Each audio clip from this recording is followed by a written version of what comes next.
Hey, what's up everyone, Ollie here. So I'm a bit late to the party when it comes to this video, but I keep getting questions about it. And the question is, which one should you choose between an M1 Mac and an iPad Pro? Spoiler alert, you should go with the M1 Mac, but in this video, we'll go through why you should go with the M1 Mac over the iPad Pro. So for this video, I'm going to be referencing the M1 MacBook Air and the 12.9-inch iPad Pro. Now it's funny because I actually have neither of them, but let's just imagine I have both of them here and that's what we're going to be talking about. So the price difference is definitely one of the biggest things. So the M1 MacBook Air goes for $999 and you get 256 gigabytes of storage. However, the 12.9-inch iPad Pro only gives you 128 gigabytes of storage, but it costs exactly the same. So they are pretty much exactly the same size when it comes to the screen, but you do get more storage with the M1 Mac. And the other thing is, with the M1 Mac, you get a keyboard. Now, if you did want a keyboard with your iPad Pro, obviously the Magic Keyboard is probably the best thing that you can get when it comes to getting a keyboard for your iPad Pro. However, the Magic Keyboard for the 12.9-inch iPad Pro is $349. So $1,350 for an iPad Pro with a Magic Keyboard compared to an M1 MacBook Air that comes with a keyboard. I mean, the MacBook Air is pretty much winning it already when it comes to price. Now, you could go for the 11-inch version like I have here. And the 11-inch version goes for significantly cheaper. It goes for $200 less at $799, and the Magic Keyboard is also $50 cheaper at $299, but that still adds up to $1,100, which is still $100 more than the base model MacBook Air. When it comes to weight, the 12.9-inch iPad Pro is lighter than the MacBook Air, but that's only if you have the iPad itself. If you have a Magic Keyboard with the iPad Pro and you compare it to the MacBook Air, it's actually 50 to 100 grams more than the MacBook Air. So you're getting a bit more weight. I mean, to be honest, it's not that much more weight. I feel like most people aren't going to notice it too much between the MacBook Air and the iPad Pro with the Magic Keyboard together. But still, the MacBook Air is a little bit lighter, and when you're carrying it in your bag, on your backpack, every gram really does matter. When it comes to ports, the MacBook Air wins hands down. It has 2 USB-C ports instead of the one that you get with the iPad Pro, and it also has a headphone jack. So you're not forced to use wireless headphones like you otherwise would with the iPad. One of the best things with the iPad Pro, and I think this is where Apple really do win, especially when it comes to the competition, is the amount of amazing apps that you can get on the App Store for the iPad Pro.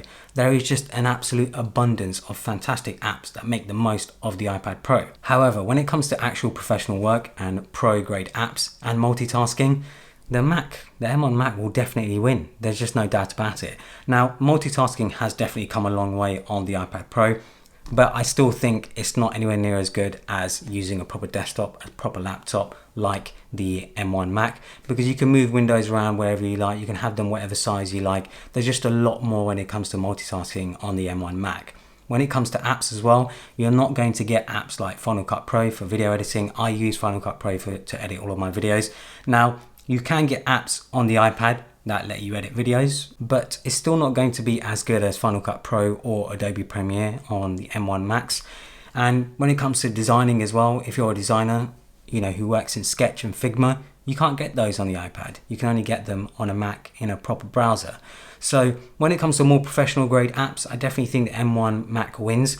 But if you are someone who works in a lot of Word documents and spreadsheets and things like that, you could definitely get away with working on an iPad though. You definitely don't need a MacBook to do tasks like that. But I think for everything else, you're just going to be much better off with an M1 Mac. When it comes to battery life as well, iPad Pro has one of the best battery lives. You can usually get around 10 hours of battery life when you're browsing the web or watching a video. However, the M1 MacBook Air gives you 15 hours of battery life for doing exactly the same stuff. And if you went for the M1 MacBook Pro, you get 20 hours. So that's a massive, significant jump compared to the iPad Pro. You most likely won't need to have your M1 Mac connected to a charger all the time, unless you're doing obviously very heavy work-related stuff like video editing and graphic editing and things like that. But the battery life on the M1 Max has just been incredible. Another great feature of the M1 Max is support for external displays. So with the M1 MacBook Air, you can connect up to one display up to 6K resolution. So it can actually support the Pro Display XDR that Apple sell, which is like $6,000. But anyway, it can support high resolution displays. Now, the iPad Pro does support external displays, but the only thing is it actually just mirrors what's on the screen. There are some apps that let you separate things, for example video editing apps where you can have your timeline on the iPad and then you can have the video on the external display, but only some select apps do it, and the interface itself hasn't really been designed to have an external display. With the M1 Mac, you can have an external display but still use your M1 Mac's display. So you don't have to mirror them, you can actually have them side by side.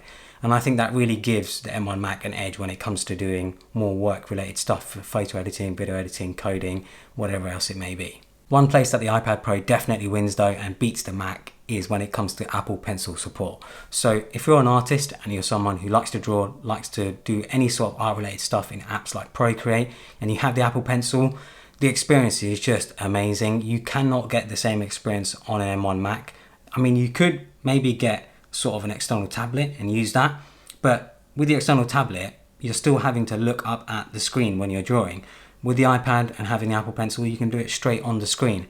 And with that 120Hz display as well, you don't get 120Hz display on an M1 Mac, but with the 120Hz display that you get on the iPad Pro, the smoothness, the fluidity, especially when using the iPad Pro, it's just amazing, and nothing else really comes close. So if you're someone who does do a lot of art related stuff, I mean, the iPad Pro really is the only choice you have because nothing else really comes close. When it really comes down to it, I'm going to be recommending the M1 Max to anyone who's trying to decide between the iPad and an M1 Mac, because pricing is better, you get more storage for your money, you get more for your money in general, and the iPad Pro very much is at a stage where I feel like it's not really worth getting it over the M1 Mac.